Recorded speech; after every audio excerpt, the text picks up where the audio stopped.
Well, hello, everybody. Eek, I look like an absolute mess. Hello. How is everybody doing tonight? Let's see here. Let's get the light adjusted just a little bit. Look a little less pure darkness. Oh my goodness. Let's see here. Apologies for the delay in getting started. And also apologies a little bit for my voice. I am a little bit ill, so bear with me as I kind of push through this and get into the wonderful world of code.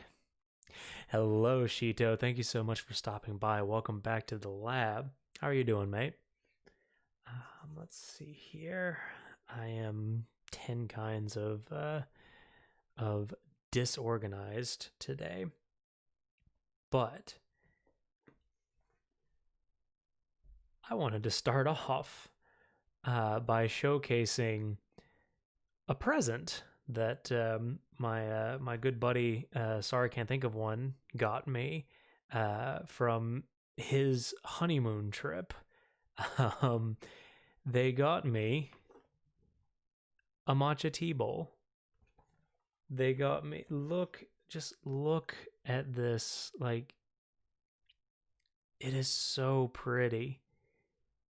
It is so pretty. It is much larger than the tea bowl that I had. Um, it's so pretty, and I did wash it just just to call that out beforehand.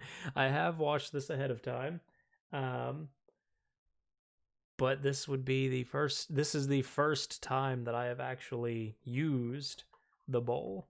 And so we are going to, for the first time, use this bowl on stream to share this with everybody. So let's get some matcha. Hope everybody's week/weekend was good. Hope everybody had a relatively peaceful weekend. Hello, doll. Thank you so much for stopping by. Welcome to the lab. Kind of jealous, yo.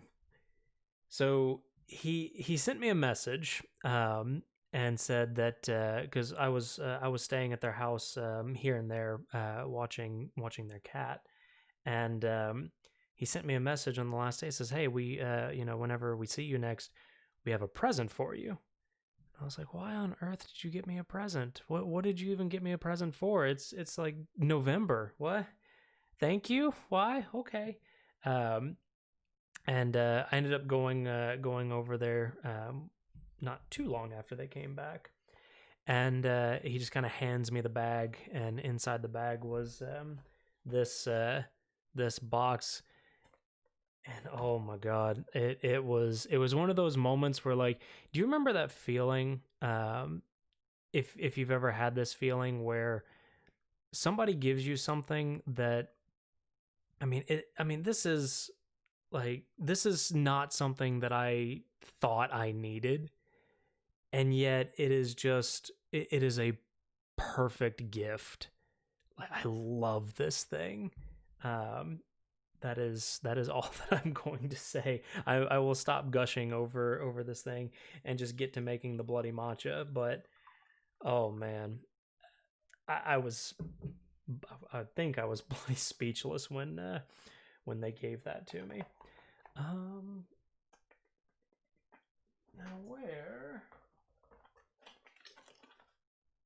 Oh, okay.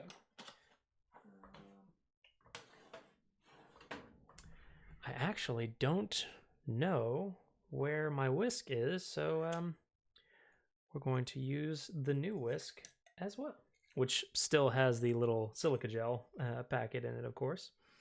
Like, this is such a beautiful bamboo whisk. Oof. Anyway, I said I would stop gushing, but I have not stopped gushing. I apologize. Hope everybody's weekend was well. I am super thankful that Saturday the stream was not plagued by any of the any of the power issues that I was talking about. Like literally 4 or 5 minutes prior to stream starting, I was having just constant brownouts. Um, and the I had mentioned it, I think, in the stream. I have a battery backup UPS that sits under this desk, and I have another one that's sitting in the network closet that basically just kind of acts as like a what's the word that I'm looking for? It basically acts as disaster control. So that if there is ever a problem, if there's an issue with power, or if there's a power cut or anything of that nature, the UPS basically keeps the networking equipment and this, which is my primary work desk. I work from here, I stream from here, all of my coding is done here. So those UPSs kind of keep those things running. And then the intention is that I have solar panels on my roof and a battery backup. So what's supposed to happen is the UPSs prevent everything from shutting off, and then the electrical system downstairs is supposed to switch over to solar power. And the theory is that there should only be like a very brief blip, and then solar backup power will kind of take over until mains stabilizes. That last part was not happening. So I count myself lucky that that I didn't run into any of those issues while on stream. Like you would have seen the lights flick off, and then I would have like jumped up and ran downstairs to the garage to flip the breakers, because that's effectively what was happening. A good evening, Rock. Thank you so much for stopping by. Welcome to the lab, and good night, Rock. Thank you so much for stopping by. I appreciate it, mate. You missed nothing. I have just gotten started. Oh wait, what's this tattoo? Oh, have I not showed this before? This this little guy? Yeah. This is my my one and only tattoo. Let me see if I can get a slightly better view of it, maybe. It's a CPU in the center, and then each of those traces going through to various parts of my arm. Yes. The story about the breaker. I was talking about some of the power issues that I was having on Saturday, and just like basically being thankful that that none of them hit while I was on stream. But and just kind of talking about, like, I have a battery backup power supply under the desk in the network closet. They're supposed to kind of keep me running while I run downstairs to the breaker box to basically flip things on and off, yada yada. But the whole point of the way that this house is designed, with the solar system, with the solar's battery backup and all of that, is that there's not supposed to be power issues. But yeah, so I might be calling the solar company. I might have called the solar company. I have a bag of candles and an empty power bank. Let's just admit that you're a robot and this is not a tattoo, but maintenance access. Doll, I thought we agreed that we were not going to discuss that. Yes, everybody. This is absolutely this is how a Medj gets, or how a service associate gets access to the Medj debug console. And the thing that I really like about this new bowl is that, like, it's deep enough to where I don't really run into the issue of like splashing myself with hot matcha, which is fantastic. I personally find circuit tattoos exactly as cheesy as I find them awesome. It's kind of fair. Admittedly, this was not the design that I originally brought to the tattoo parlor, but I kind of let the tattoo artist take a little bit of artistic liberty in this, and kind of, and he drew the tattoo before actually tattooing it onto me, thankfully. But he did a couple of iterations, and this one was the last iteration that he did. And what they do is they actually make temporary tattoos, and they're washable, so you can basically see the design on regular paper, and then if you find one that you really like, they'll make a temporary tattoo that you can put onto your arm, kind of sort of like henna almost. And you actually get to see what it would look like on the arm. And if you want to proceed with that, that's actually what they use as the stencil. It was a super cool procedure, super cool process. And it didn't hurt as much as I thought it would. Now, mind, there are some of these traces are a lot thicker than the other ones, and they did that by basically going over those traces. I think it was 2 or 3 times. The first time they were drawing the line, I was okay. It hurt, obviously, but it wasn't like terrible. It wasn't something that made me like jump.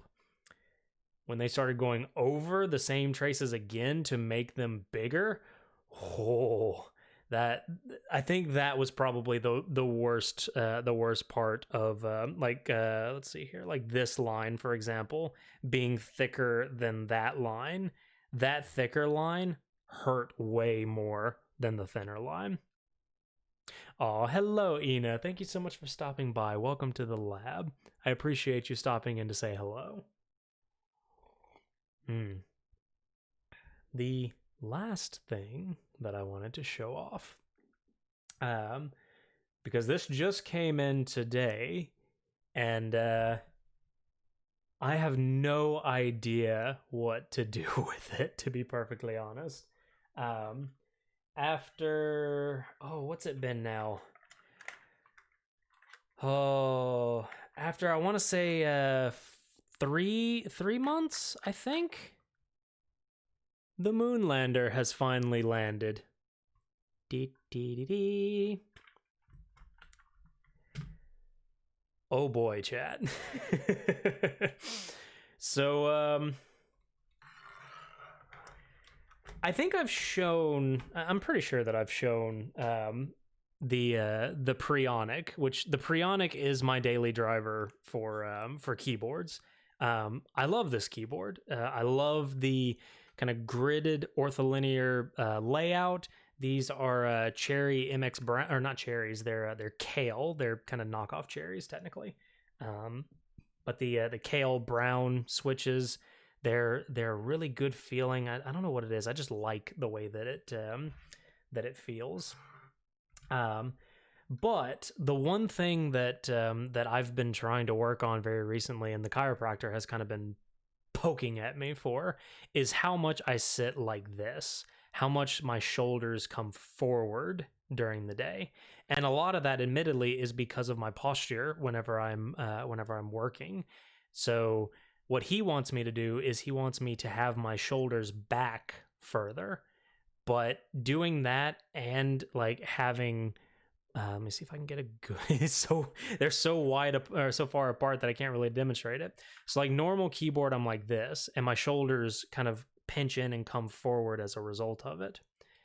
But you spread these things out, and my hands are basically sitting at what would be close to just natural shoulder length. And the only reason that it's not quite shoulder length is because I haven't extended the TRRS cable far enough. But this is more or less what it would look like working off of these things. They are technically ortholinear. They are kind of like this grid straight up and down, but they have this kind of like, let me see if I can show it. They have this kind of like waved design because if you think about it, like your index finger is shorter than your middle finger and so on and so forth. They've actually designed the keyboard to account for that, which is super cool. I cannot type on this thing very efficiently right now. I'll be perfectly honest. Like space is here, but it's not here. Backspace is here. So backspace being on the thumb key versus it being like over here for the pinky is very strange to me. But the intention is to get to a point where I can daily drive this. And in theory, this will kind of be the pinnacle of what is supposed to be like ultimate ergonomics for my desk setup. Am I absolutely ridiculous and spending a lot of time optimizing my keyboard setup? Yeah, I kind of am. Because I spend literally my entire career on the keyboard. I might as well optimize for it.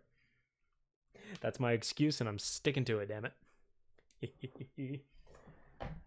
Oh, all right. I think these were used also from the AWS devs who created the ground station in AWS. I would not be surprised, Shito. I genuinely would not be surprised.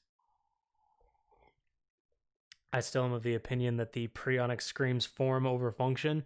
You would think that, Rockraid, but the Prionic keyboard and even the Plank.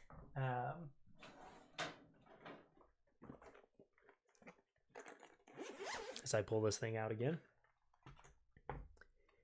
Even this tiny little bugger, like these two keyboards are the most productive that I've ever been on a keyboard with the least amount of RSI, because my fingers aren't stretching, they aren't getting into uncomfortable levels.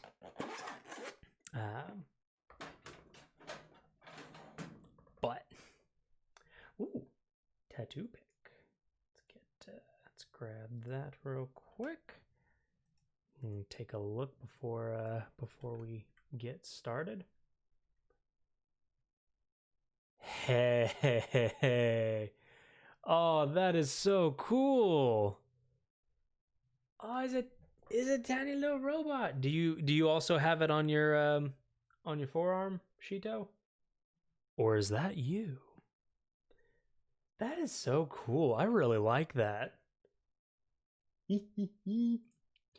I've had a couple of people ask me at some point, it's like, hey, you got that tattoo. What's your next tattoo going to be? It's like, no.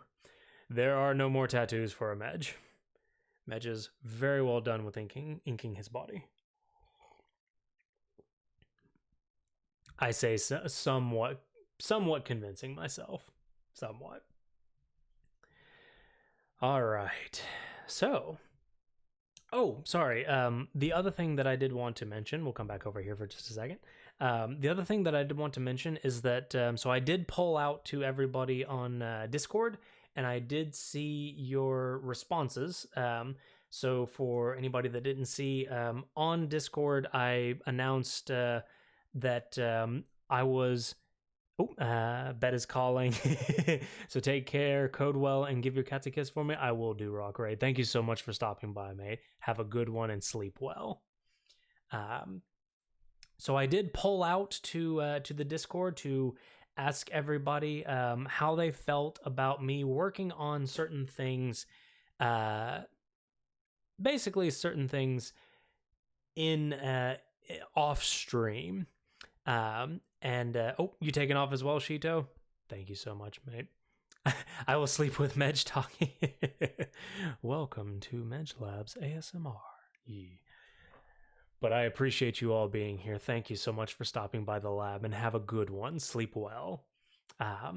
Yes, so I pulled out to Discord asking how the chat felt about me working on some bot features in between streams, mostly because there have been some ideas that have been bubbling around in my head, and I've really wanted to work on those ideas. Some of those ideas are not necessarily new features, though. There was an idea about, well, what if I take the time to actually fix the testing problem that I have in this code base right now. Actually put some time to figuring out how to get the same testing benefits like I typically do with IO Reader and IO Read Writer and so forth. TLDR, IO Read Write Closer did not seem like a great way or like a great abstraction for me, but I think I have a solution for that. But basically, it was just how do I basically set up a test such that I can pretend that there is actually a WebSocket connection without actually having a WebSocket connection? So actually properly creating that unit or integration test scenario. And honestly, that has been the biggest reason why I haven't been writing tests. Now, that is a very weak claim. That's a very weak excuse, and I wanted to fix that. So something like that was something that I was thinking of implementing off stream, and then on stream we can continue working on some of the bigger pieces like creating the PubSub client, refactoring the bot to have a bot.event message instead of using IRC message everywhere. All of those things that we've kind of been working on, and what I would consider to be some of the bigger features, I do still want to work on stream. So, but by resounding vote at this point, everybody more or less was in agreement. More than fine with me doing so, but at least record it. So I do have a scene set up in OBS now. I'm still kind of working on. Well, actually, let me show it to you real quick. Yes, so more or less what it would be is the code screen, but you can see that there are no there's kind of like these two black bars on opposite sides of the code. So it kind of sort of is a focused view. It's a very kind of like minimalistic. There's no chat, there's no camera, there's no anything like that. The intention is more or less that it's just me talking. And the focus being on the code, or really just that segment of the screen. As you saw, you'll see the code, you'll see the Trello board, you'll see if I bring up my iPad for whiteboarding, you'll see all of that.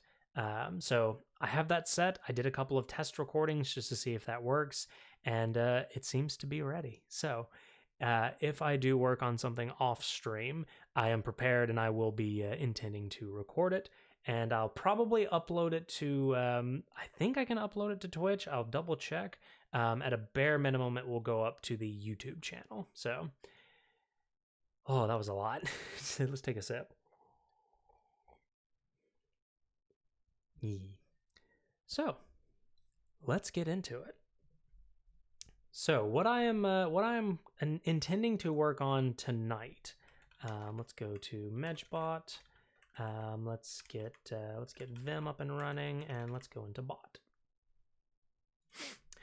So where we last left off, we were talking about the PubSub client, creating the PubSub client and getting PubSub connected. And we were kind of talking about some of the different ways that we could potentially build this bot such that it could handle and basically mediate between PubSub and IRC. And the problem that I was running into was, number one, the handling of PubSub messages being formulated into something that the bot could actually understand, and the bot could basically interact with. But also kind of thinking about the complexities of, if I come over to here and I bring up my PubSub documentation, come back up to the top, connection management. Effectively having the script flipped on us, such that we would effectively have to do this kind of ping pong interaction ourselves. So was thinking about that, was thinking about the error handling of reconnects and so forth, and that's basically where we're going to pick up. Shito, if you are still in the chat, do you mind if I pull up the Miro board? Does this still work? Hey, it still works. Let's see here. I'm going to pull it up anyway. It's just a question of whether I show it on, where are you? There's that link. It's just a question of whether I show it on stream or not. Bring that back down there.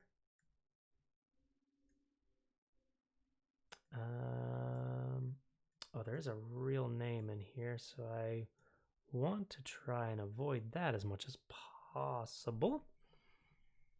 Okay. See if I can zoom this in here. There we go. So this is a visualization done on Miro that that Shito has been sharing with me, which very much appreciated for this level of detail, my dude. Like, I really appreciate it. And it's really kind of helped me to think through and visualize this problem.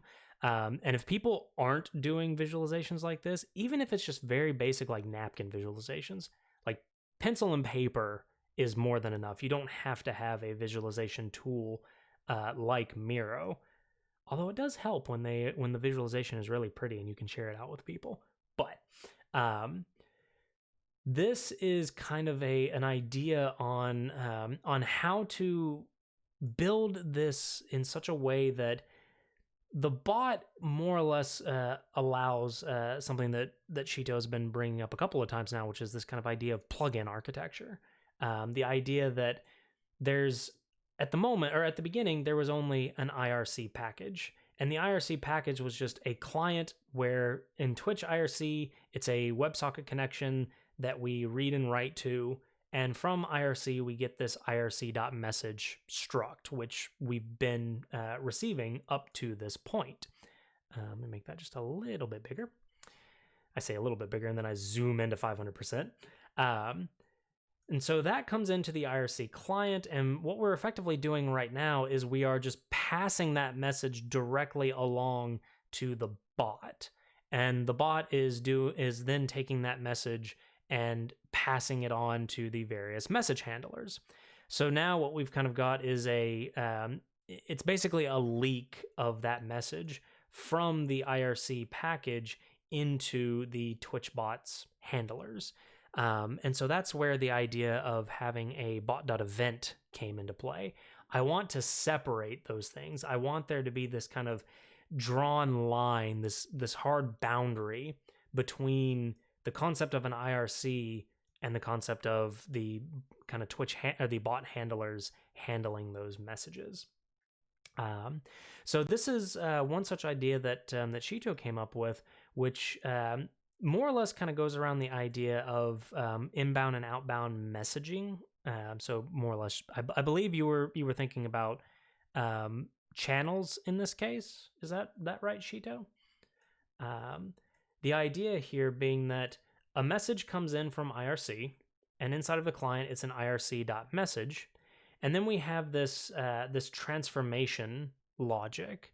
The transformation logic's whole purpose is to convert from an IRC message to a bot message, and inversely, from a bot message to an IRC message. And the intention there is that if the bot were trying to send a message to IRC, then the IRC package could receive a bot message that could be transformed into something that the IRC expects. Send off you go. But the idea here is that those messages gets transformed, they get sent to the bot, and then this client is also listening for messages coming from the bot, things that basically need to be read from the bot, parsed into a proper IRC message, and then sent off to Twitch IRC itself. And the key idea behind this is that if done properly, what this will effectively allow is a sort of plugin architecture. As long as messages are coming into the incoming messages channel, and as long as they are going out of the outgoing messages channel, and there's something on the other end that actually understands them and can actually interact with them, that effectively allows us to have whatever we bloody want on the other side of the bot. Whereas right now we have a very explicit dependency on the bot right now for IRC. And same thing that we were going to do for PubSub, which was going to be effectively a PubSub dot client, something of that nature. We were basically creating hard dependencies on the bot to be able to interact with these different interfaces. Not necessarily a bad thing if you know for a fact that IRC is the only protocol that you're ever going to have to support, but therein lies the challenge. You don't always know that IRC is the only protocol that you're ever going to have to support. Case in point. So that's the idea. And again, thank you so much, Shito, for digging into that and for coming up with this this kind of visualized form of what this would look like.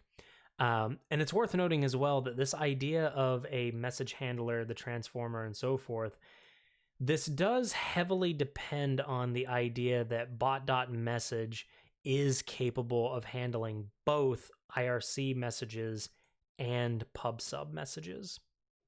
And that's the piece that I'm attempting to figure out if there's a way to create some kind of generic model, if you will, that would allow us to do those things. I'm not yet convinced that it's going to be a straightforward model. It will probably be a sparsely populated model. But I think with a little bit of iterative design, I think we could probably get there.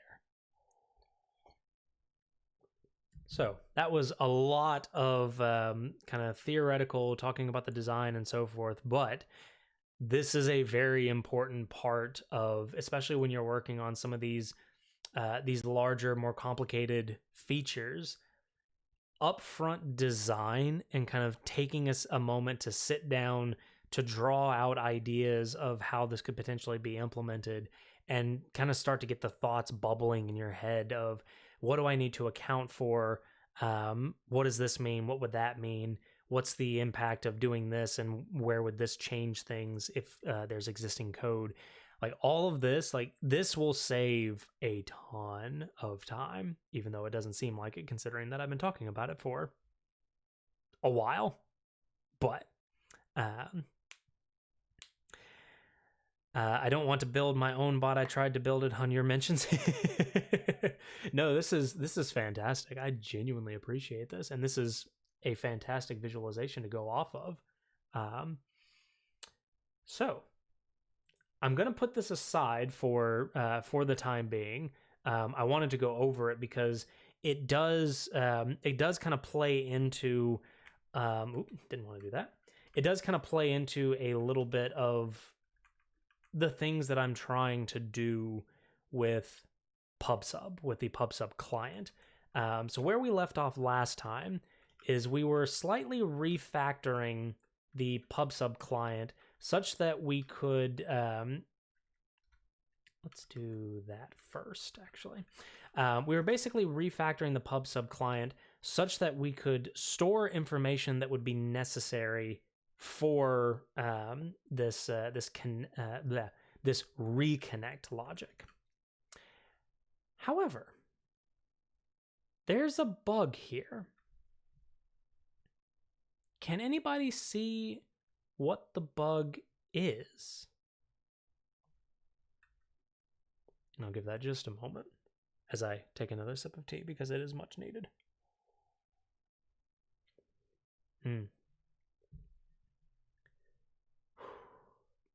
It's the little things in life. Good tea, good stream, a programming language that you thoroughly enjoy. Do I have... No, that's all down here. Any guesses? If we are reconnecting a connection, we're effectively, if we go back to the definition of connect, what we are effectively doing is we are creating a new connection and then assigning that to our struct. what are we doing with the old connection?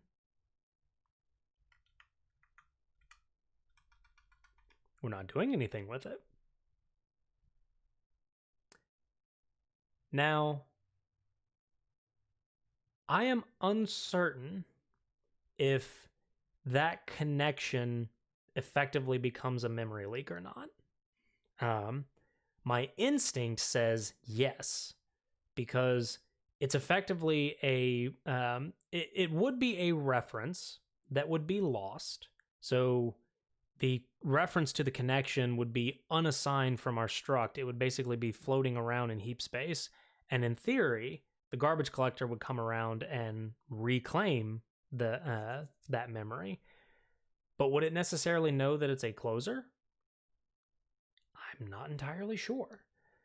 And especially for something as explicit as a reconnect segment, it's pretty clear that we don't really have a need for that connection anymore. So, close the existing connection to ensure no memory leaks. Or technically, it wouldn't be memory leaks, it would be resource leaks. This would be things like file handlers, network connections, socket IO, all that fun stuff. So if client.con does not equal to nil, which in theory it shouldn't, but just in case, we want to client.close.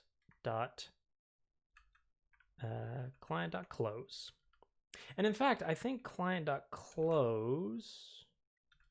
Oh no, we just do a. Now the real question is, shouldn't we do a client.con does not equal to nil there? I'm pretty sure we should.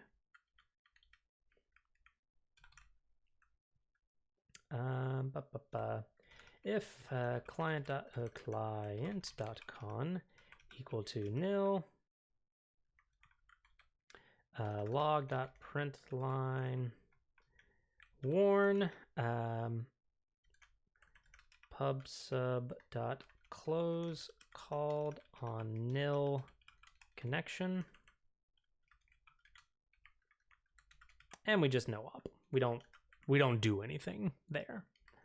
And this is mostly fine because we don't really want to throw errors or etc. because we are usually going to defer the close call. Then we do something like that.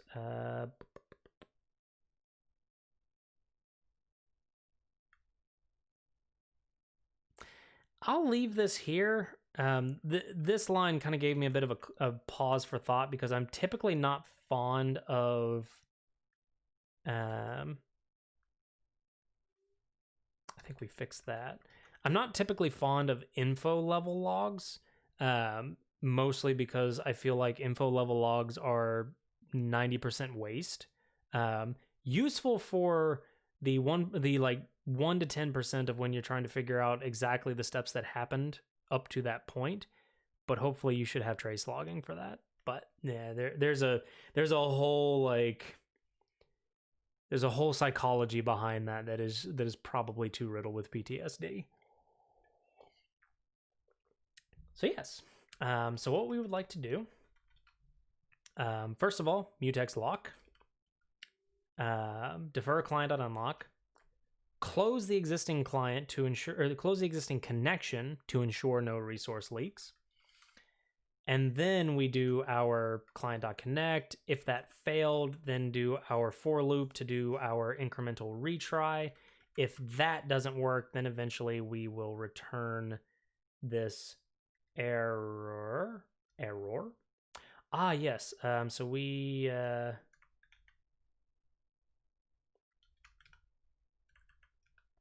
actually want to do a check here. If max retries reached. So if retries max retries, oops, let's try that again.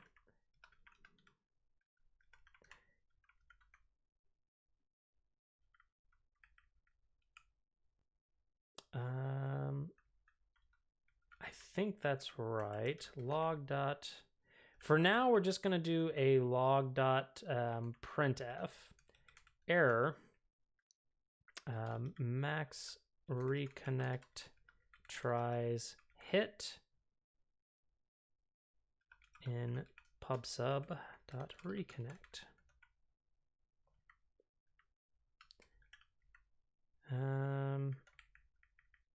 And actually, this wouldn't be a printf. This would be a print line. So if we reach the max retries, then we want to log out. At least we want to log out an error. Actually, no, sorry. I did want this to be a log.printf. And then we want to, not S, we want V there. And we want to print out the error that we are receiving. Which we are actually already doing, so I take that back. Yes. So we'll see the error, we sleep for that duration, we attempt to try it again. If we get to max retries, and yes, I am kind of letting it be postfix error checking instead of prefix error checking. So in other words, the if statement being down here instead of it being up here, mostly to account for, we go through the loop, we try it. If we failed on the last try, then more or less we should stop there. We got a thing and a thing. Cool. I will deal with that later. All right. So all of that is really just the logic for connecting and reconnecting. Now we come back to the read and the write. And this was something that I was trying to consider how to do. There's a couple of things that we have to get right, like almost immediately. Number one, we need to kick off the ping pong handler, and we also need to subscribe to or it would be listen. I think it's a listen command. Listen to desired topics. Apparently, we have to do this. We can't just connect and not listen for any messages. So we will have to basically pick which feature we're going to work on first. But that should at least at a bare minimum give us a starting point. The kickoff ping pong handler was the thing that was giving me pause for thought. Yes. So there's two elements to this.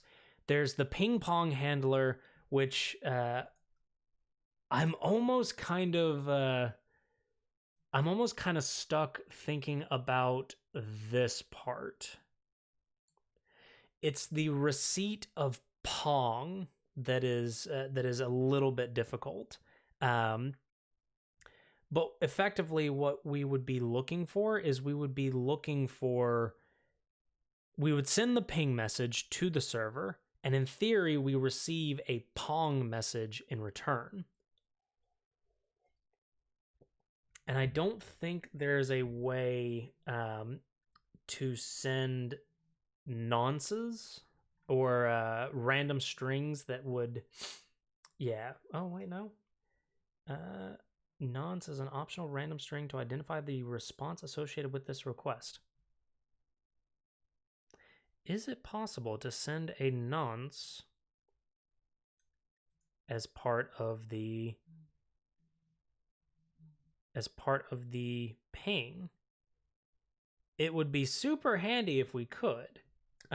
So what I was effectively looking at was, let me come down here, was this kind of random string.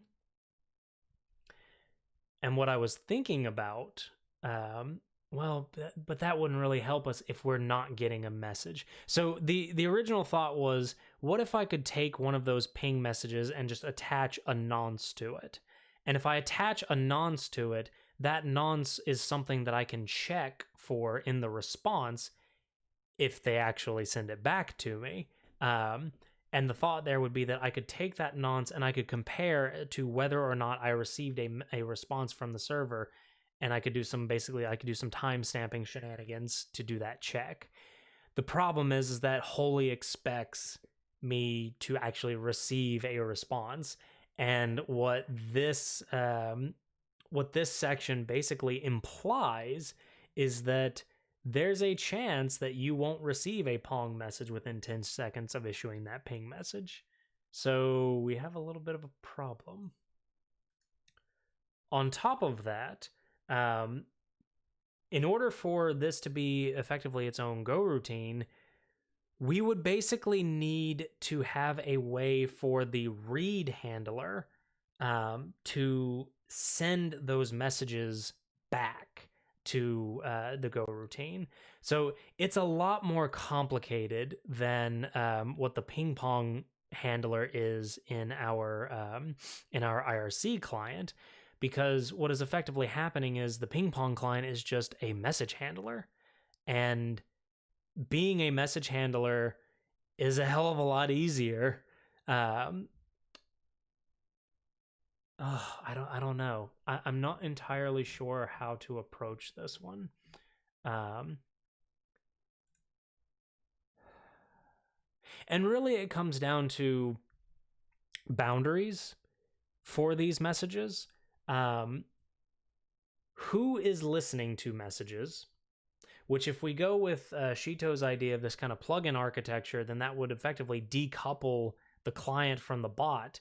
The bot is no longer the one doing the read loop, which if I come back into here, and by the way, I know that my brain is just like going all over the place right now. If at any point anybody wants me to stop and like, you know, kind of take a step back, please let me know. So the way that the bot works right now is that it has an explicit reference to IRC client, and the bot is actually explicitly calling read from the IRC client. So inside of this infinite for loop, the bot is listening for, or it's basically polling for messages. Like, hey client, do you have a message for me? Hey client, do you have a message for me? Although technically when you call read, if I remember correctly, read is a blocking action. So if bot.client.read doesn't have a message, it's effectively going to block, which is perfectly fine in this case. So this is very much the bot asking for messages. And that's kind of why the existing code works the way that it does. With PubSub, we can either take the same approach where we have read IRC and read PubSub, which wouldn't really be the refactoring that we've been talking about. And basically what would have to happen there is that ping pong would have to account for, we would effectively have two ping pong handlers, and that really doesn't feel right. It doesn't feel like the bot should really be aware of ping pong, if that makes any sense. Like, ping pong in IRC is a very specific IRC concept. It really has nothing to do with the bot, technically. Same thing with PubSub. The concept of ping and pong and reconnect and all of that, like all of that is a PubSub client responsibility. So having it kind of filter out here into the bot doesn't really feel right. Pausing for matcha. Actually, I think I've kind of run out of water. I need to get some more water here. There we go.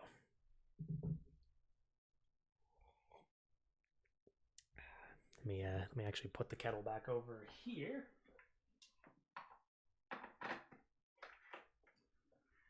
Here we go. Oh, so what do I want to do? What do I want to do with this?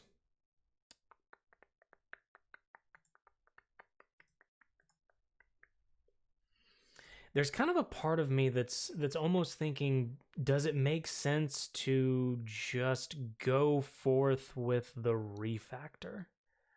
are we at that point where refactoring the code to do that kind of plug-in architecture makes sense?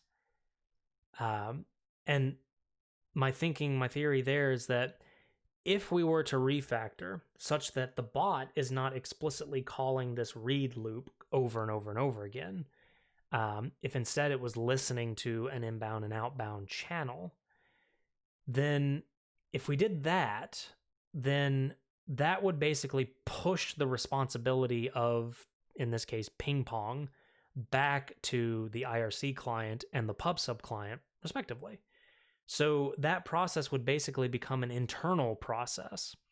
And now all of a sudden, each of those readers, each of those clients would be responsible for handling that ping pong process internally. There wouldn't be a ping pong handler inside of the bot package like we currently have.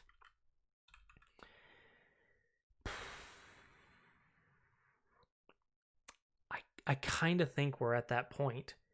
I kind of think we're at the point where it makes sense to do that refactor. Because otherwise, what I'm effectively going to end up doing is having two ping pong handlers, but then which ping pong handler handles the ping pong, right? If I receive a ping, then I should send a pong. But then there's this other handler that's sending pings and expecting pongs. It's like, oh, how do you even mux those messages?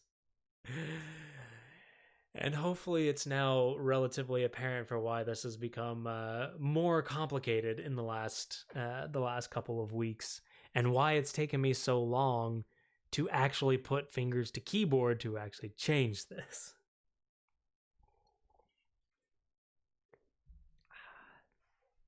The joys of software development. But I believe that we can do it. I think it makes sense to do so. I think at this point it makes sense to do so.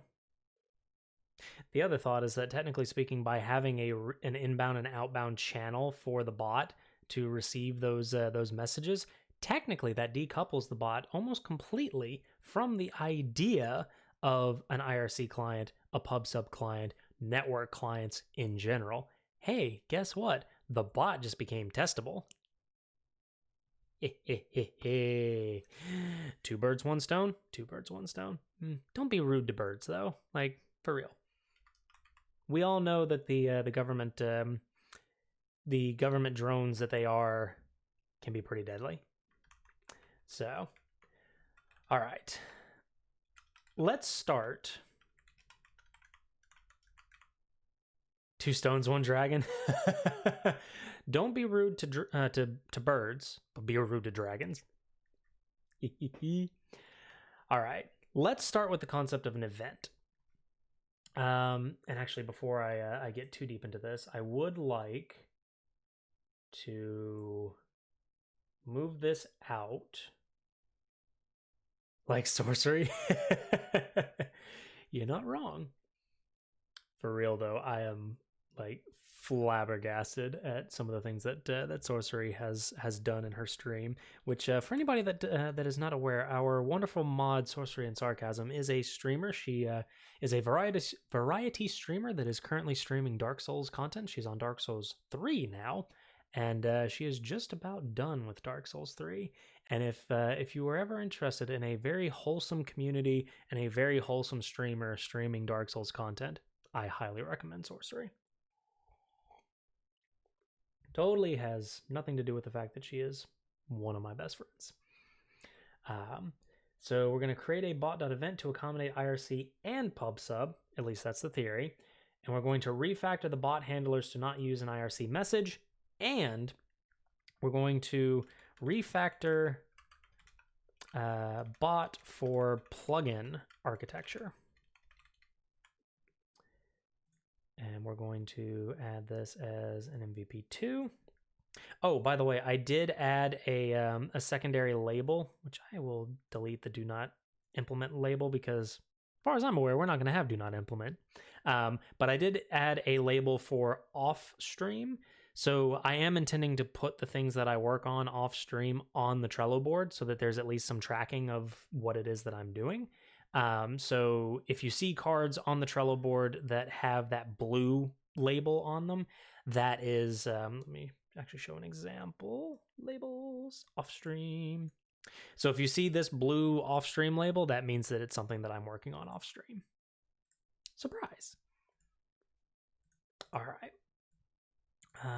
So we're basically going to do all three of these things in tandem because we're going to create a bot.event. We're going to change the handlers to use that bot.event message. And then by the end of it, hopefully we'll have, we'll refactor the bot to account for plugin architecture. Now, this is the part where I was kind of going back and forth on how to represent this. Actually, let me go back. This was one of the earlier thoughts that I had, which let me get my notes up here. Okay, so we had a sender, which is a string. And this is more or less, sender is the source user, if there is one.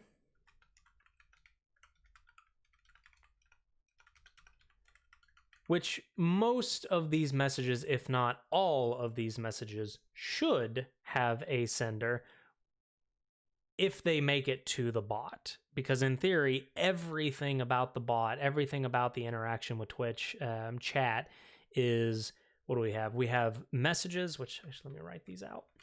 We have chat messages. We have bit donations. We have subscriptions and resubscriptions. Actually, I'm going to write these out as separate lines. Resubscriptions. And we also have gifted subscriptions, which is a slightly different case of subscription, and whether or not I handle that or not to be determined. And then we also have point redemptions. A key factor of all of these is that they all have a sender. And the sender in this case, so for example, Shito sends a message. Well, Shito is the sender of that message. So they have a sender. They probably have, that's not supposed to be on.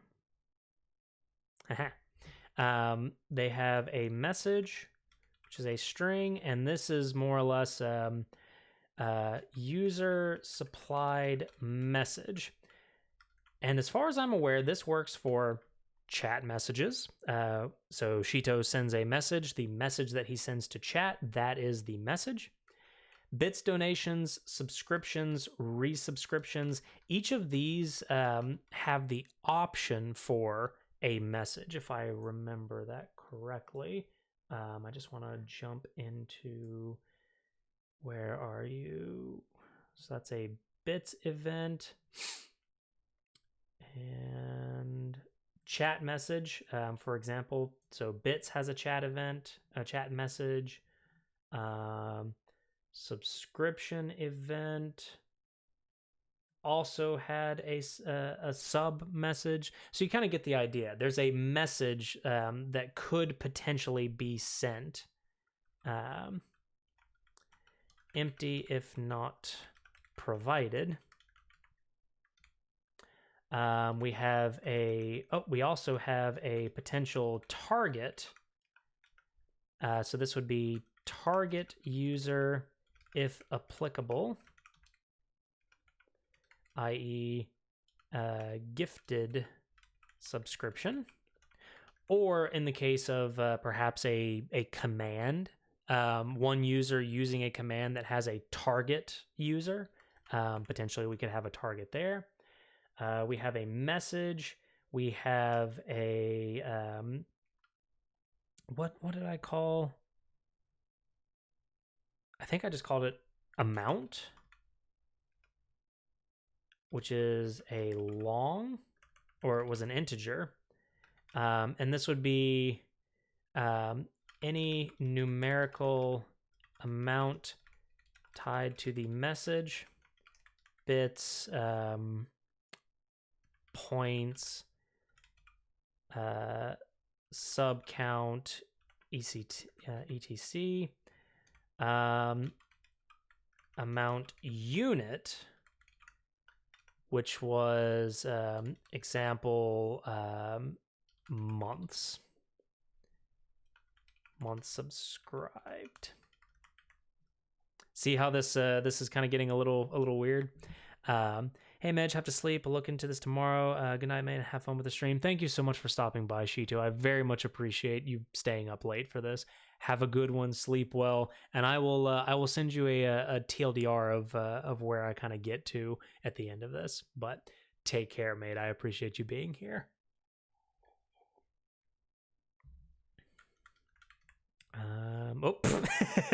And as you can tell, I was not in my editor, so I was trying to save. And this is kind of where the God unit or the God message starts to kind of rear its head, because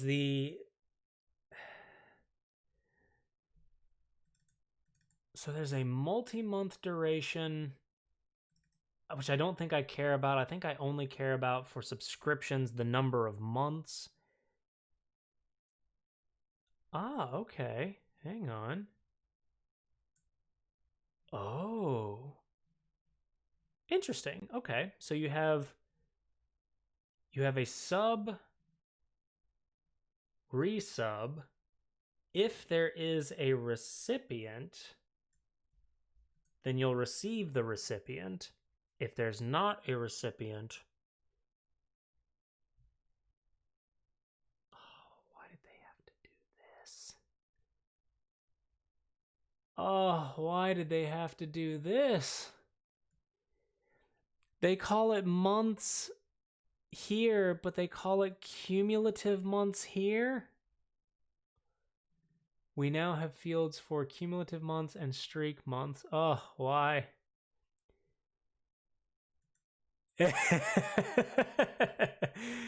Jabba, thank you so much for stopping by the lab, mate. Welcome.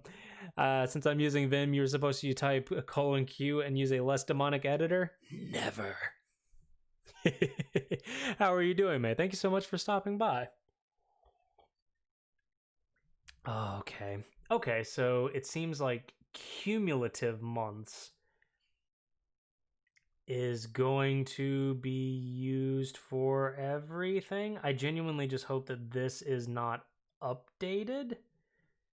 We'll find out here soon, allegedly. Oof. Okay.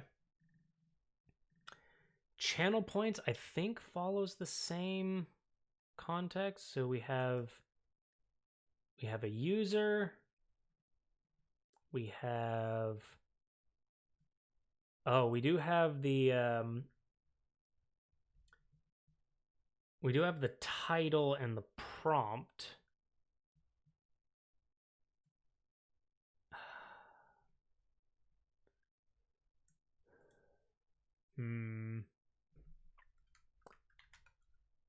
For channel points, do we...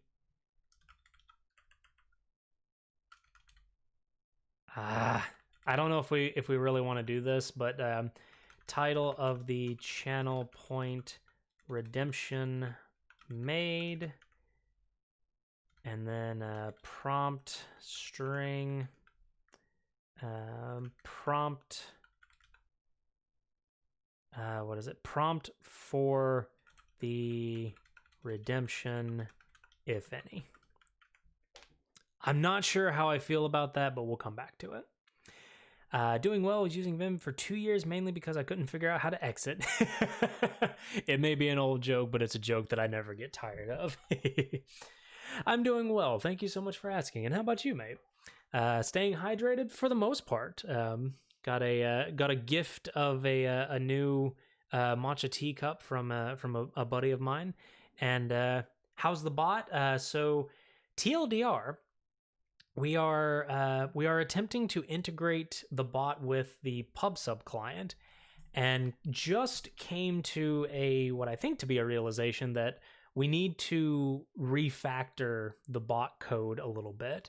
I was showing a little bit earlier a Miro board visualization that Shito has been putting together for us, and I've been using that as kind of an as an inspiration for refactoring the bot to be a little more plugin oriented than being very explicitly dependent on an IRC client, a PubSub client, kind of doing those read loops and ping pong handlings and all of that inside of the bot. So we're doing some decoupling refactoring, I guess is the best way to put that. And apologies, I'm getting over what I think was food poisoning. I think. So I'm still a little wonky, a little woozy, but so far no issues. Let's see here. I was trying to think if there was anything else that we needed. Bits is pretty straightforward. We have the message, we have the total bits, which would be amount. The amount type would be bits, or the amount unit would be bits, which I should probably have as constants, probably.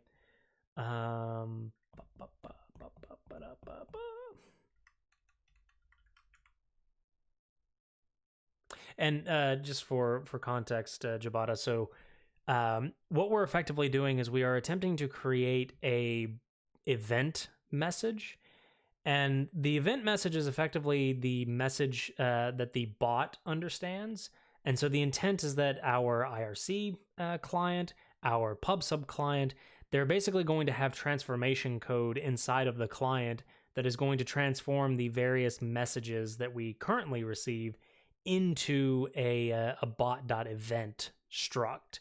And then the bot is going to exchange those structs instead of having an explicit dependency on the IRC message or the PubSub, the variety of PubSub messages that we currently have, et cetera, et cetera. So that was a lot, but kind of get. I hope that kind of makes sense. And so, unfortunately, what we are kind of doing as a result of that is we ended up creating a bit of a God model for representing these events. And oh boy, it's it's kind of been twisting my brain just a little bit. But I think based on my notes and based on what I've been looking at tonight, I think we are pretty close to being done. I was just going back over these guys to make sure. I'm not even looking at the commerce messages because we ain't talking about a merch store anytime soon. Message whispers.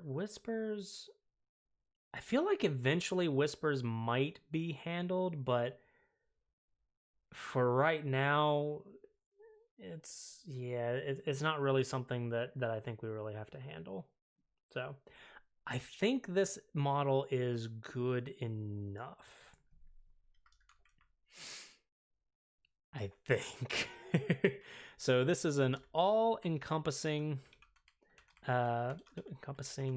model for events that the bot understands, such as chat messages, bit donations, resubscriptions, subscriptions. We need to put those like that.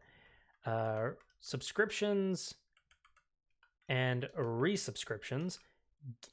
Subscriptions, resubscriptions / gifted subscriptions, and channel point, or just point redemptions. Did I misspell redemptions?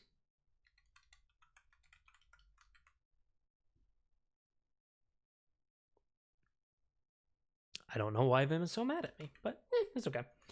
And this is more or less what we ended up with. Are you quitting the coffee? Oh no. Oh no. It's just 6:50 in the afternoon, so 6:50 p.m. in the afternoon, so I have to discipline myself to not drink coffee that late. Why the matcha cup? It makes sense. I want to not build a why the matcha cup? So this was this is more just like a little bit of a remnant of my obsession with Japanese culture. And this specific matcha cup kind of goes to the matcha tea ceremony, and and this is one that my buddy got me, so it's fun. It makes sense. I just wonder why not build a working simple bot with 2 basic functions and build up from there. So we have Jabata. So I've had the bot running in the background for actually a couple of streams now. I think we're approaching 2 to 3 weeks, I think, of a working bot, or at least a working MVP of the bot. So there's an associated Trello board for this project. I'll post that there, and these are all the things that the bot currently can do. And so what we're effectively doing now is we are refactoring the bot as we start to get further and further into MVP 2 type features. PubSub came into play because of the need for reacting to channel points, subscriptions, follows, those types of things, and those not being available on the existing IRC client that we had. So that is what we have. We are just basically going from the simple to the more complicated.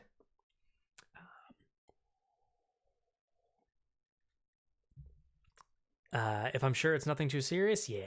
I basically woke up this morning feeling a little bleh. It is actually that and a migraine.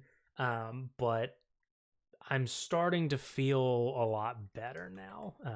I'm at least capable of focusing on code at this point, which is a huge boon at this point. Okay, so sender, target, or I should call this sender and recipient, perhaps. Recipient, I think, makes more sense towards the messages that currently exist. So we'll save that so we get the prompt for the channel point redemption, if any. These are kind of the odd ones out, although actually we don't really need prompt because message would actually apply.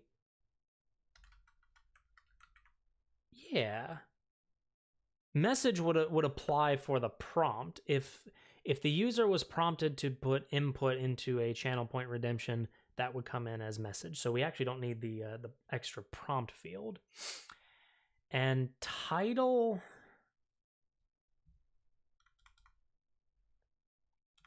there's almost a desire for me to have a type field, which the type field would just be identify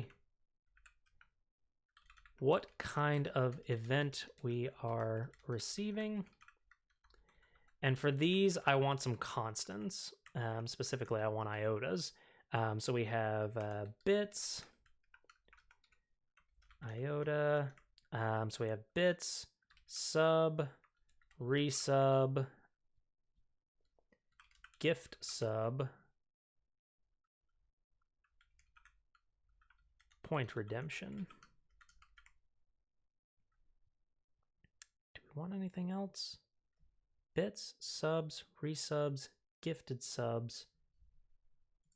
I think that was everything. and then channel point redemptions. I think that's all we wanted for right now. Yeah. Okay. This is going to get a little hairy.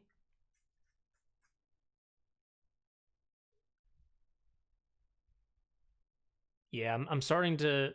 There's some ideas that are kind of bubbling around in my head of, well, now I've introduced types. So am I going to propagate those types around, or am I going to create basically bot helper methods to create to create bit events, to create sub events, resub events, gift sub events, and I think the answer is yes. But instead of having just a giant swath of code inside of bot.go, I think it makes sense to have a event.go. And the event.go is more or less just the holder of event messages. So let me grab that, come into event, package bot, paste that down like so. Yes. Auto commands, funct, fmt, autosave, fmt, autosave. Let's just restart COC again. Come to the bot, close that out, do like that, come into event, and there we go. Okay.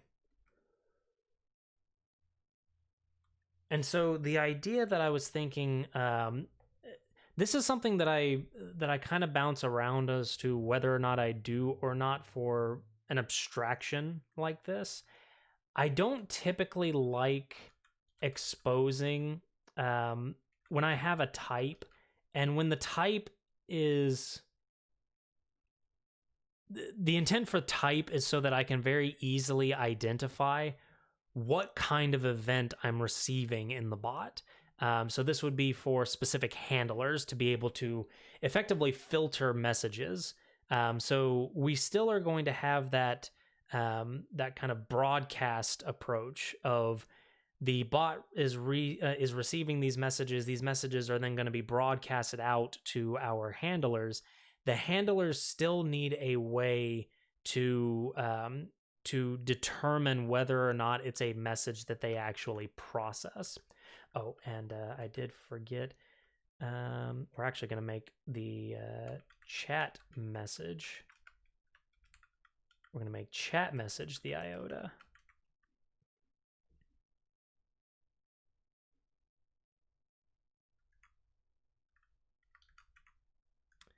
I am not entirely sure why GoFMT is having such a problem. Unknown option months. Oh.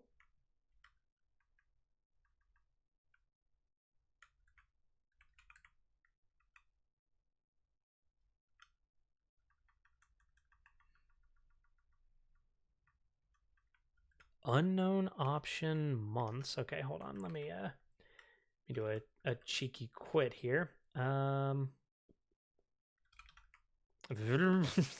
entirely sure what I typed there, but sure. Okay, it's reformatting the code, so I don't know what what it was complaining about. Oh, there we go. Woof, I don't know what just happened there, but sure. So we have chat message, bit messages, subs, resubs, gift subs, and technically, I don't think we need a resub message. I think it'll just be, oh geez, I don't know what this is complaining about. I think it'll just be a sub or a gifted sub. I think. A visual representation of have you tried turning it off and on again? You're not wrong.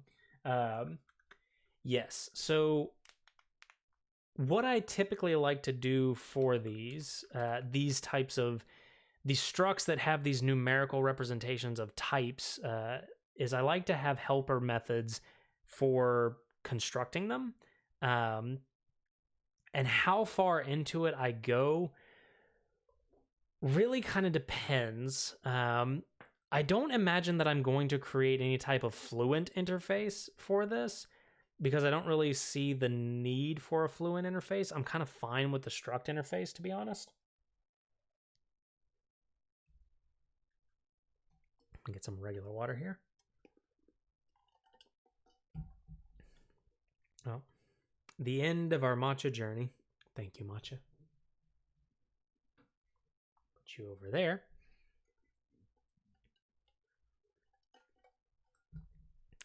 But what I like to have is I like to have helpers that look something like this.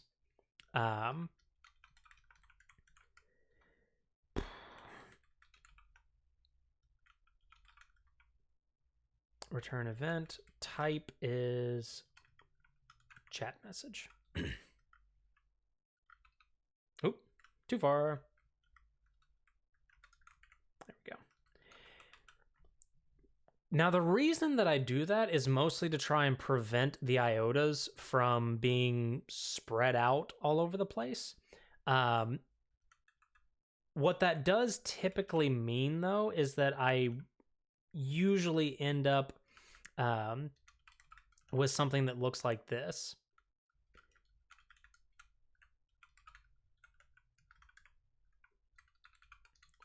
Return evt dot type equals chat message. Oh, whoops. This needs to be a Boolean.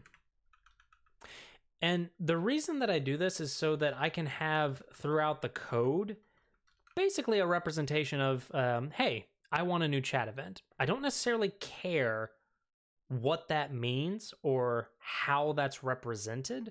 I only care about, give me a struct that is a chat event, and then a way to tell whether or not that event is a chat event.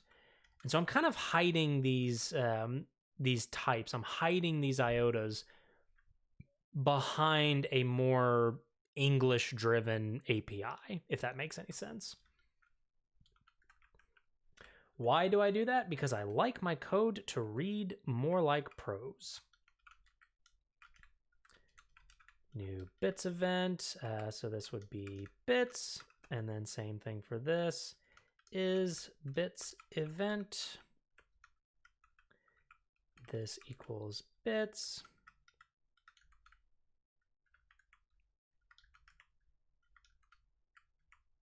There we go. Okay, so how many of these do we have? We have 1, 2, 3. So 3 more. 1, 2, 3.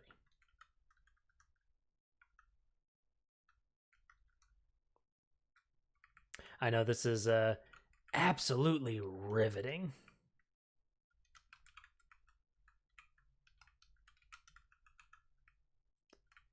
Is sub event is sub, but I like the way that the code ends up looking with these.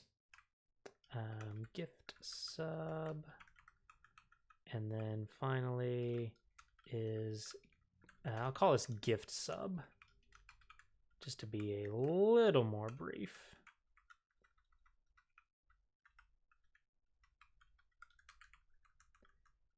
Sub, gift sub, and new points event. And finally is points event. There. It's a lot of tiny methods, and admittedly the methods are just kind of single purpose, like, hey, give me an event, check if it's an event. And the whole point of that is basically to make the code read a little bit better. And to me, I think that's worth it. Oh, good. My slow clap processor made it into this thing. Oh, it's so tiny. Anarumi, I think I read that properly. My apologies. My screen for chat is about that big, so I apologize if I misread that. But thank you so much for the follow. I appreciate it. Digital lab coats will be available upon request. However, we cannot guarantee that they will actually work because, as you can tell, the mode of sizing is a little off here. But welcome. Thank you so much. Thank you so much for stopping by the lab. Welcome to attempting to build a Twitch bot, Ingo. And that is a cute freaking emote. Oh my god, the haha cat. Oh, that's so cute. Oh, I love it. Let's see here. So the message that you just got is actually our Twitch bot running in the background. I'm just doing a little bit of the auto greeting that we have it do. Yeah. All right, so we have our event, or at least we have an event. And now what I would like to do is I would like to change the handler from consuming an IRC.message to consuming a bot.event. Or in this case, it would just be an event. And message chan would be a channel of events. This is where things are. Hello, I am a native English speaker. Can you tell? This is where things are probably gonna get a little hairy. Okay. So we are not importing IRC anymore. And now this is gonna start causing issues. I'm fairly certain.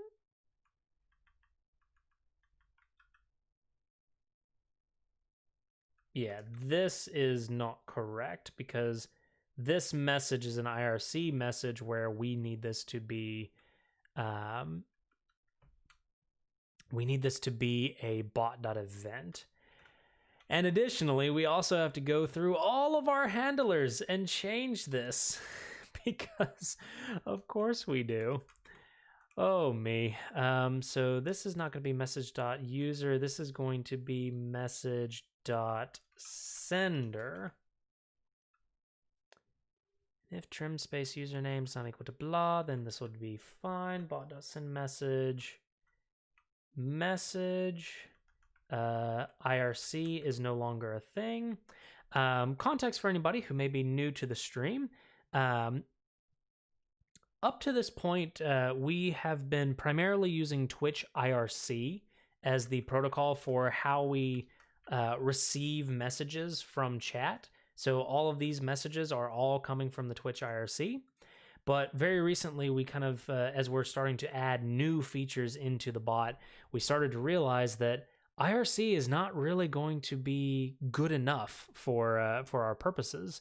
So we're now starting to get into implementing the Twitch PubSub client. But the problem is that our existing code was expecting the IRC message struct everywhere. Whereas now we're starting to change it into this new bot event struct. And this refactoring is going to be just a little bit difficult. Just a tiny little bit. All right. So we're going to come back here. And I think that is all well and good. We still have to do that.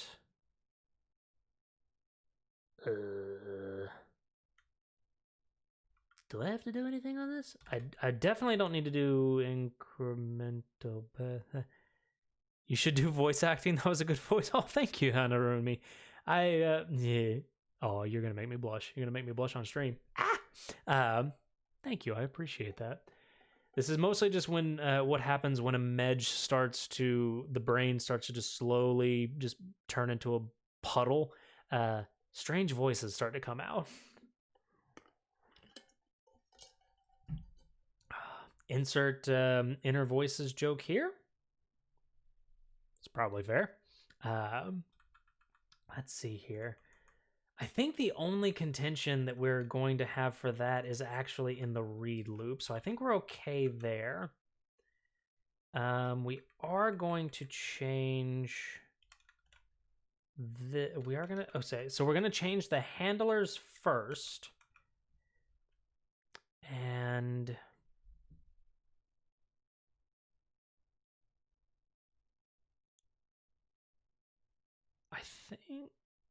I think we can change this if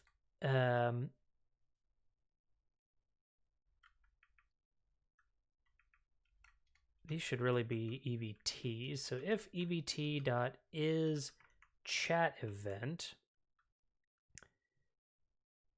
contents equals stream.trim prefix stream.join change to this. This is going to be evt.message.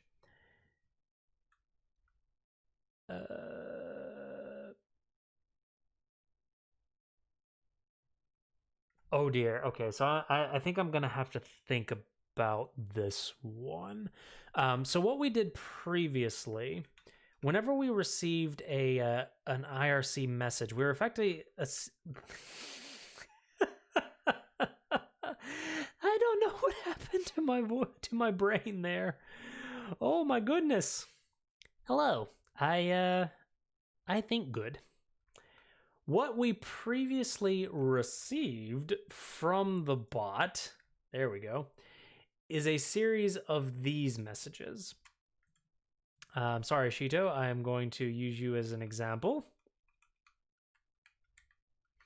So we had who it was from, the command, the channel that it appeared in, colon, and then the message. Now, I don't think that that is going to be the case with the new form, because in order for an event to come through, this this parsing would have needed to have already happened. So in theory, contents would just be evt.message, if I'm reading that properly. And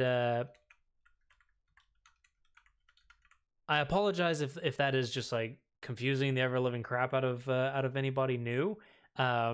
Basically, we had a format like this in the IRC client, and so we had to do this to do some basic string parsing to get the message and parse it out into something. What we're effectively going to do is we're going to move that processing out, and that's going to end up in the IRC client itself, such that the handler actually becomes a hell of a lot easier. My goodness. Okay. Event, and actually, I really should just, instead, I should just change inside this and make this an EVT event. And this will just be EVT. So we get rid of that. We're going to end up with an object in ooh. Do we want to do any kind of parsing for this? I'll probably come back to this. This read logger handler is what's currently reading messages off of Twitch IRC and printing them off in this format, which, whoops, I just worked my code there. And it's the one that's sending, is like, oh, hey, this arrow means it's coming in, this arrow means it's going out, and that kind of deal.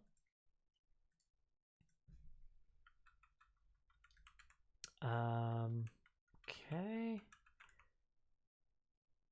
Ping pong. Okay. Ping pong is not going to exist. Ping pong is not going to exist here.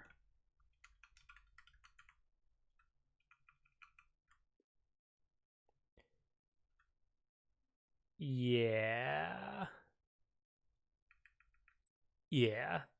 this is not going to exist. So this is going to become if message dot message, which I hate that. This needs to be event or EVT. So if EVT dot message, if what is it? Strings dot what is it? Strings dot has prefix EVT dot message ping. I don't think that this is actually going to.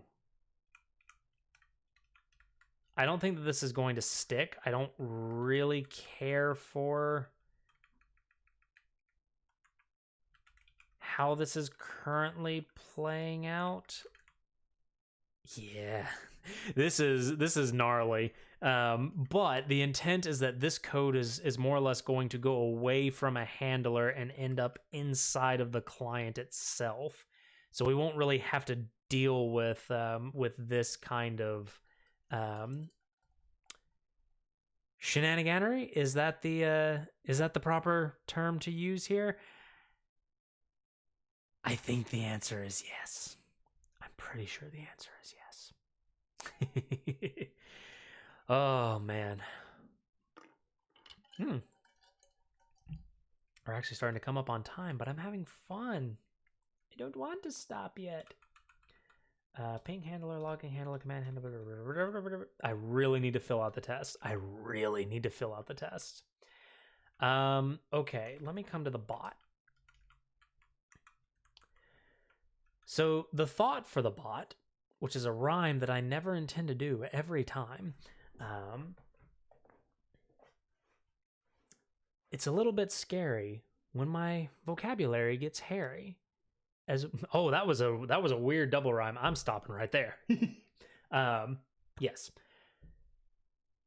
The idea here, and this is kind of going back to Shito's idea, was to basically have an inbound events, which is a channel of events, and an outbound events, which is also a channel of events. So what this more or less does, and this is where this is something that I am going to have to consider in terms of how do I actually handle the muxing between the IRC client and the PubSub client. Really, it's only the IRC client that is going to be receiving these outbound messages, because PubSub, for all intents and purposes, is read-only, as far as I'm concerned. So we should only really have PubSub sending messages to the inbound events channel. We won't really have anybody listening to the outbound events channel other than the IRC. And I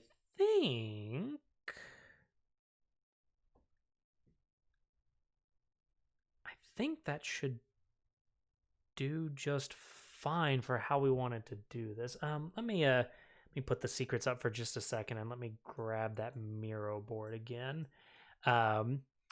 This Miro board is something that that Shito shared with me.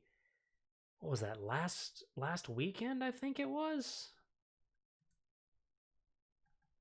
something of that nature. Let me get this and zoom in so that we miss some of the pieces, and take secrets off. So this is the coming back to this visualization for anybody that hasn't seen it. So this visualization is more or less just kind of a draw out of the idea of plugin architecture. So we have Twitch external system is the IRC client, the PubSub client, so on and so forth. They have their own IRC.message and PubSub.event message. And then we have the actual client code, which exists in our code. And so there are two channels that this is basically messing with. There's the incoming messages, which for the bot is messages coming from the client to the bot. And then there's the outgoing messages, which is the bot trying to send messages out to Twitch.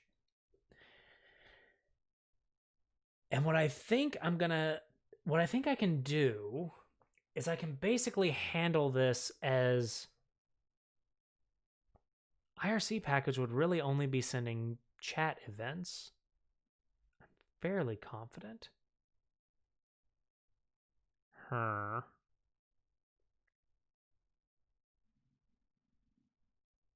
I second guessing myself? I'm slightly second guessing myself.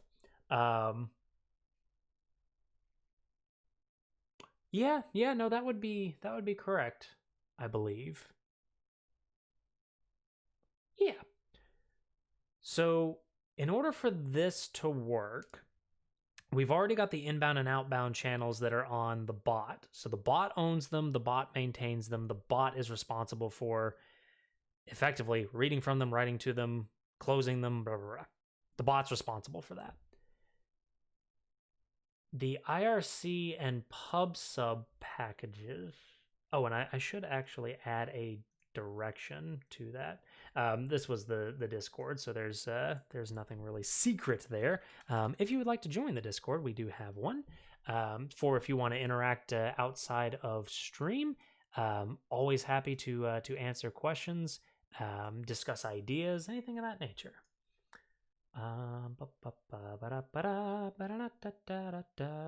No, it's too early for that. It's November. Yes. Sorry, my brain is just like chugging through this, trying to think if there's something special that I need to do for that, but I don't think so. Okay, so inbound events are going to be messages coming off the channel, and then these are going to be inbound, or these are going to be messages going into the channel.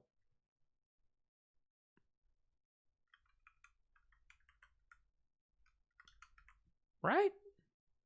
I think I'm thinking about that properly. I'm not sure. Yeah, that seems right. Oh, right. Okay, so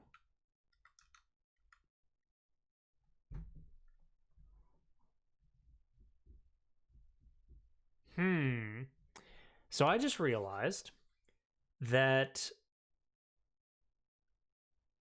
the authenticate and the join. Okay, so what I'm effectively doing is I'm taking stock of all the things that we currently use IRC.client for. We have the read loop. We have send nick, send pass. Oh boy. Yeah, let me go this way. So this is bot.client.connect, which we would basically move that out into the IRC client, so that's okay. Capabilities would go away, so that's okay. This would also change to be start listening or something of that nature. Close would still stick, but we wouldn't be doing a bot.client.close. And then we have authenticate, join. Send message should be relatively straightforward. We would effectively just do a outbound events.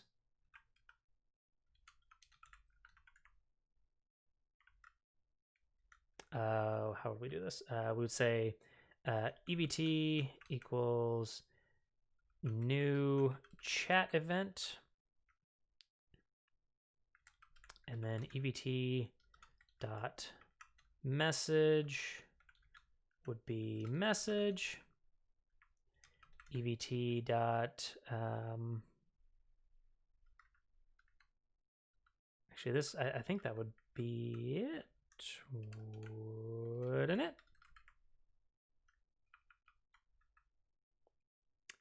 Oh, this would be bot dot outbound events. Invalid operation cannot call non-function evt.message. That's because it's a field, so it should look like that. And now send message doesn't actually have an error. That's a bit of a problem.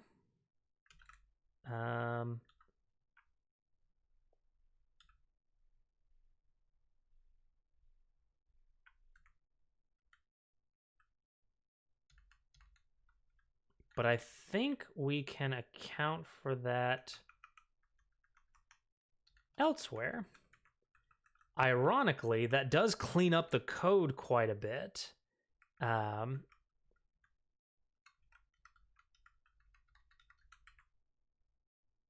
That cleans up the code quite a bit, actually. Interesting. Okay. Let's go back.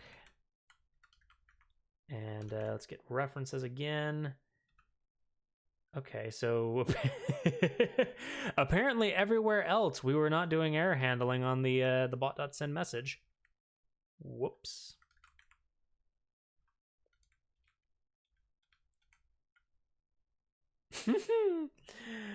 Well, that's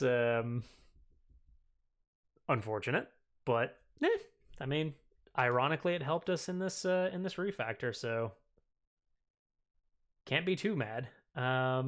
Okay. So I think we're still going to have to handle authenticate and join. I think authenticate and join probably is going to move into the IRC client. Probably.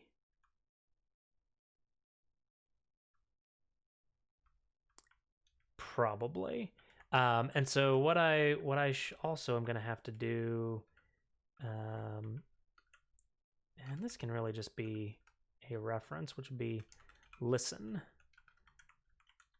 So this is where start listening for events on the inbound channel and broadcast out to the handlers. So this is where our infinite for loop is going to come in, and this is going to be a select.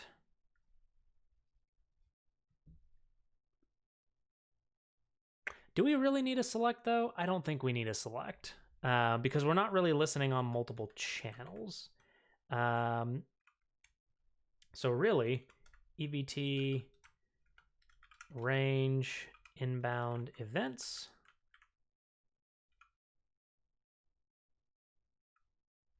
Bot dot inbound events. And then what we would like, we still need to spawn our handlers.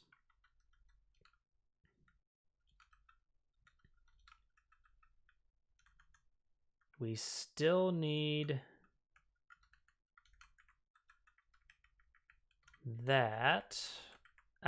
So what we're effectively doing is just picking out the existing logic that existed in read chat, and we're now moving it into this slightly more generic listen event, which the listen event is, it's still going to start up the consumers.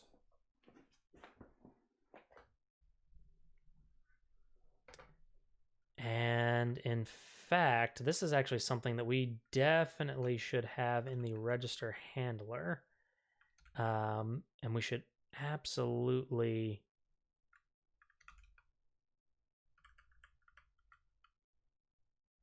Oh, yeah. So actually, register handler doesn't allow you to do that after the fact. I was thinking that because we spin off a Go routine to... we spin off a Go routine to basically start those handlers, and I was thinking that maybe it makes sense to put one of those Go routines into the register handler, but then that would just get garbage collected immediately, so that doesn't really make sense. So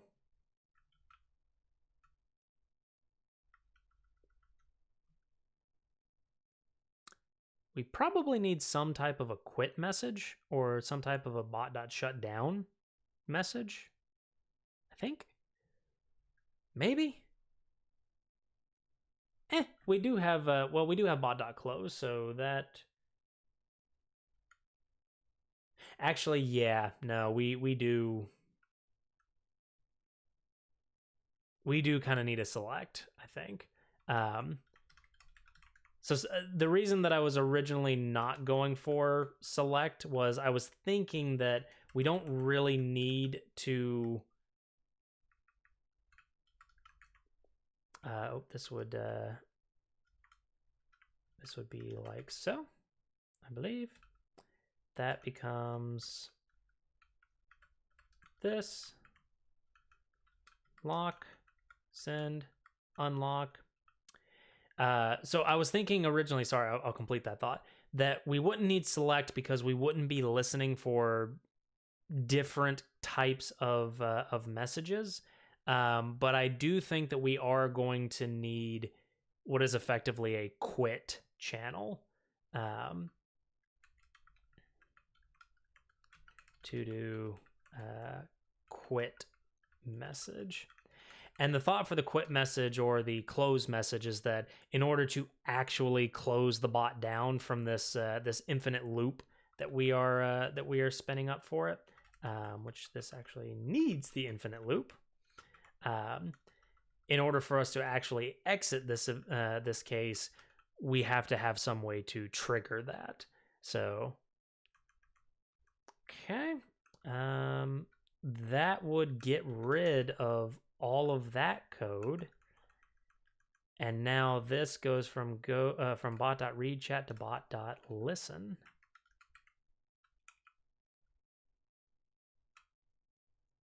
There we go. Capabilities will also end up elsewhere. There's a problem. Oh, right. Lock by value. We can't pass a lock by value. We need to pass a lock by reference.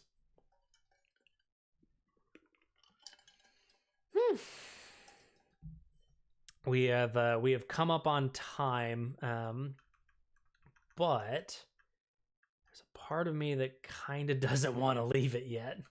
Let's see here. Because I definitely need this to be somewhere. Let me go into IRC.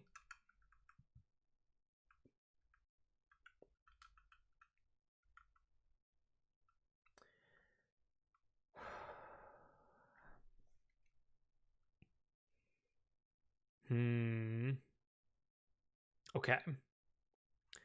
So what I need to do here is I need to have outbound events is a channel that we only write to of bot.event. And then we need an inbound events, which is a channel that we only read from. I feel like I'm going to get screwed on trying to make these directional, because technically speaking, for inbound events on IRC, inbound events, the IRC only reads from it, but on the other end, the bot is writing to it. So I don't think that I can specify that. I don't think that I can specify direction like that. We'll find out. And let's see here. Now, what that does mean, though, is that I am basically going to have to move the authentication code. The authenticate and the join code, actually, now that I look at it, I'm going to have to move all of this to IRC. Change in this. This is IRC. IRC dot send pass, and then IRC dot send nick, and then same thing for here. This needs to be IRC join the channel, IRC dot join.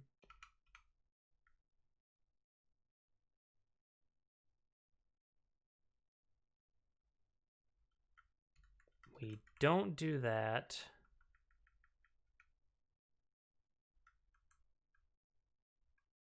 Right, because we already have a join. Yeah, we already have join here, so we don't need to duplicate join. So authenticate is effectively just a convenience method. So we can change this to an unexported.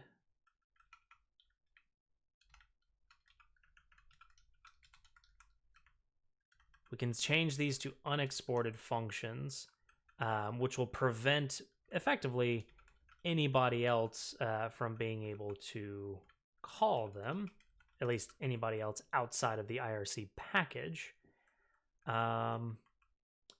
Send pass, send nick, join.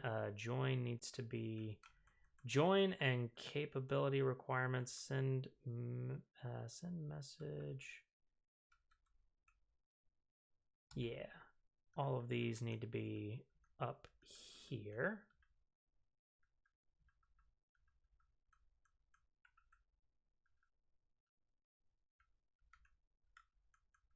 Join, capability request, priv message. Send Pong now becomes an internal consideration. And in fact, I don't even think I need this. I don't think I need that that function there. Because effectively what we are going to do is move the logic here such that the check for Pong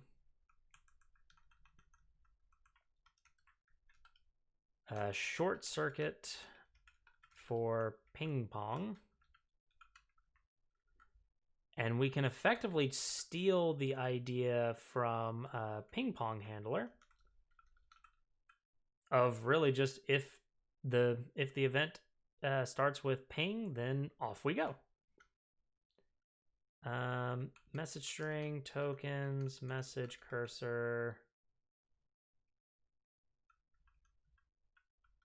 command params. I'm gonna be a little. Okay, I'm gonna be a little silly here. I'm going to I'm gonna say intercept for ping pong. Effectively, what I was trying to think of was way up here. I would have to do some cheeky logic around. I would have to do some cheeky logic around how I would actually parse and respond to ping pong. But if I just bring this down here, then if message.command equals ping, then I can just do irc.send pong.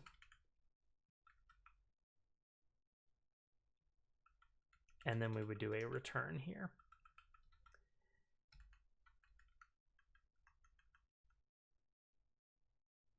And in fact,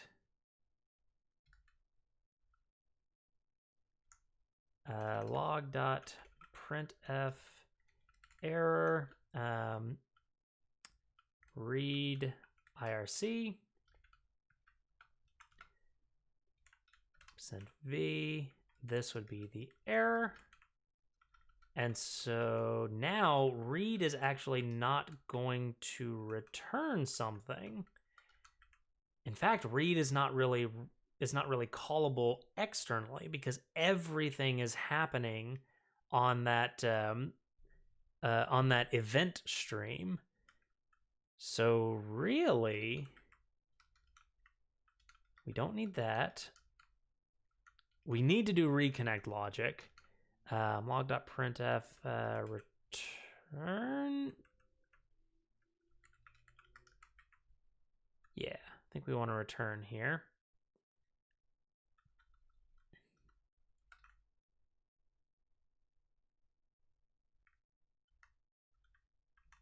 And then, actually, let's go, go back here. If error equals irc.sendPong, error does not equal to nil, then we want to log.printf. This is kind of becoming indented code, and I'm not particularly thrilled about that. But for the time being, I think it is okay. I think. Error send Pong. We want to say IRC send Pong. Which actually, don't I already do that in Ping Pong? No, I don't. Okay. I really should.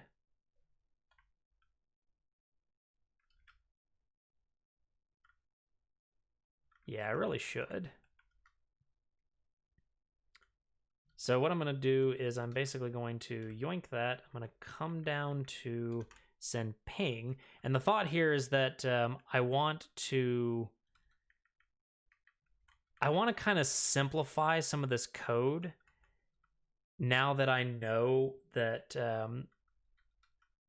that this is all happening internally. I can simplify some of this code a bit, such that I don't have to account for throwing errors all over the place and kind of handling it in that fashion. So at least the code kind of cleans up a little bit. Same thing here. Where is my sendpong? There you are. So now this just becomes John the viewer. How are you doing, mate? Thank you so much for stopping by. Welcome to the lab. Too few arguments to IRC A. Oh, right, because we have to send what is it? Twitch. We have to send the message dot params. Is that what we're doing? Yeah. Okay. Message declared but not used. That's because we didn't send message here. Day was pretty mundane. Nothing really happened. You know, sometimes that's okay. Sometimes that what's the phrase? Sometimes it is better to have a mundane day than it is to have everything on fire day. But at the same time, if it's like mundane and boring, yeah. What is the it's like it's beneficial to be bored every once in a while, because when you're bored, you're forced to kind of work through thoughts that are in your head, that are in your subconscious. But doing that all the time is like, ugh. That just doesn't sound fun.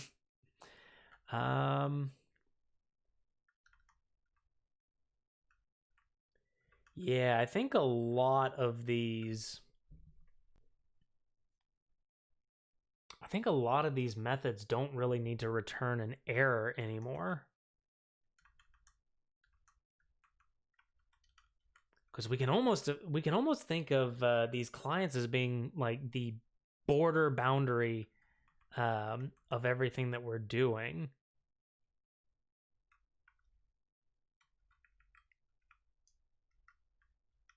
So what I think I want to do, I was thinking about buying one of those Jackbox party packs. I might do it with friends one day. That I can highly recommend those games. I mean, even if the community stream was not enough to show that, they're just so fun to play with friends. It's just such a fun time. To do inbound, outbound channels. It really was. I'm so glad that I'm so glad that she did that, and also that you all were able to participate, because that was so fun to watch. Okay, what do I want to do here? Ow. Oof. I got a cut on the other side of my finger. Oof.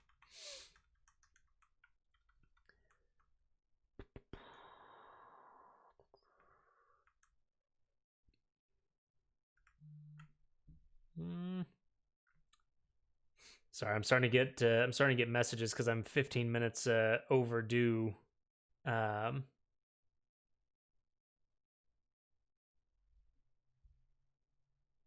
I don't want to stop. I'm on a roll here. TLDR for anybody that may have popped in, because I think we're at a pretty close stopping point here. But TLDR for everybody, what I've been doing for the majority of this stream is this Trello ticket here, or these 3 Trello tickets here. So create a bot.event to accommodate IRC and PubSub. I think we're done with this, but I really want to see the bot actually running with IRC like it's already doing, as kind of a real test as to whether or not we are actually up and running.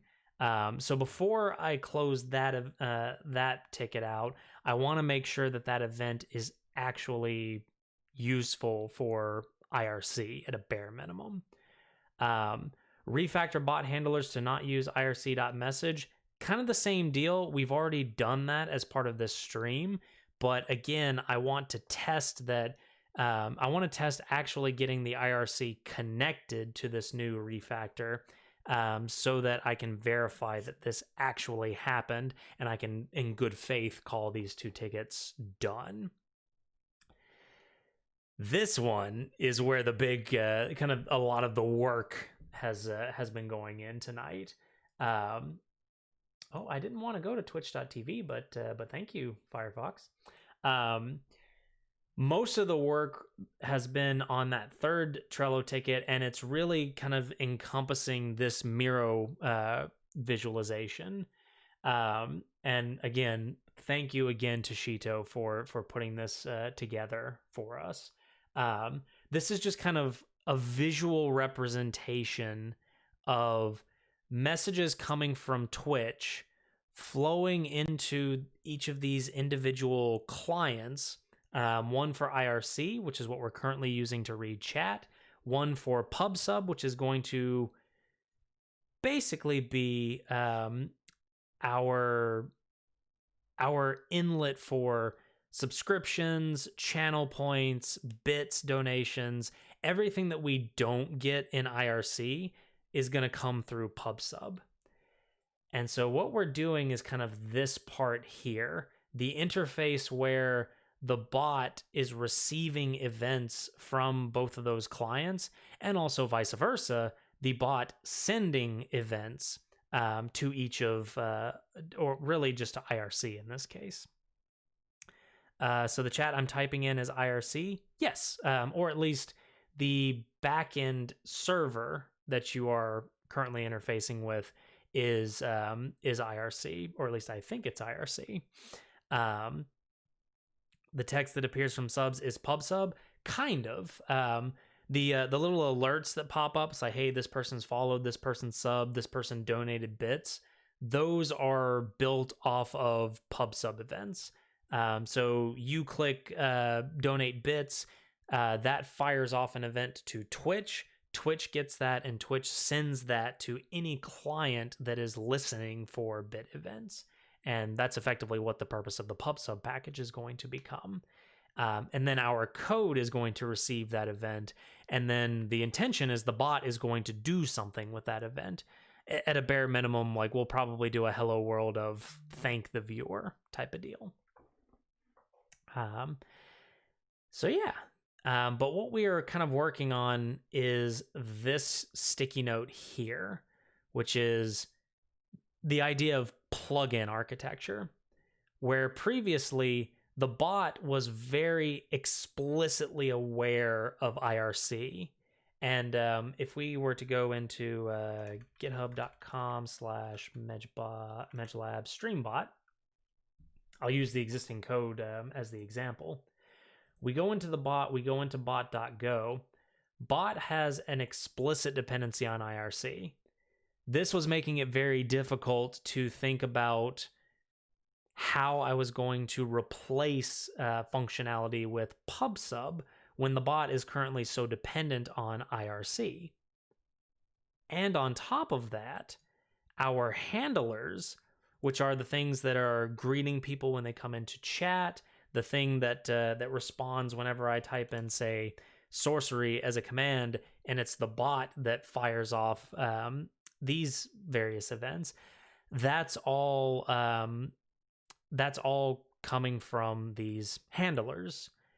And right now, the handlers, or at least up until this stream, the handlers were expecting IRC messages. So even the handlers were explicitly dependent on IRC, which is not great, especially considering that now we've got PubSub events coming in. So do we create new handlers? Some handlers that listen to IRC and some handlers that listen to PubSub events? Didn't want to do that. So that's kind of what spawned this bot.event, refactor the handlers to not use IRC message, and now looking at the plugin architecture. The theory is that we don't really care what's on the other end here. The bot should only be listening for messages that it understands and sending events that it understands. Basically, event-driven architecture. Who's on the other end and who's sending those messages? Not really relevant. Technically, it's relevant in the bigger picture of all of these things have to connect together. They have to talk to each other. We basically have to make sure that architecture actually works. But details. So yeah, that is kind of the 10,000 foot view, and we actually have a visualization of the 10,000 foot view now, which is so cool. But unfortunately, I am gonna have to call it there because I do have a couple of things that I need to get to. I have some other responsibilities to take care of, so we will leave it there. But thank you all so much for stopping by. I do appreciate it. So sorry to basically cut the stream off early on you, John. I do appreciate you being here nonetheless. I always get here late. I know, I'm sorry. But yeah, thank you so much for stopping by. Appreciate you all coming by the lab. Stay curious, and we'll see you all next time. Oh, and we just had a cat, but they decided to stop by, or decided to leave. So take care, everybody.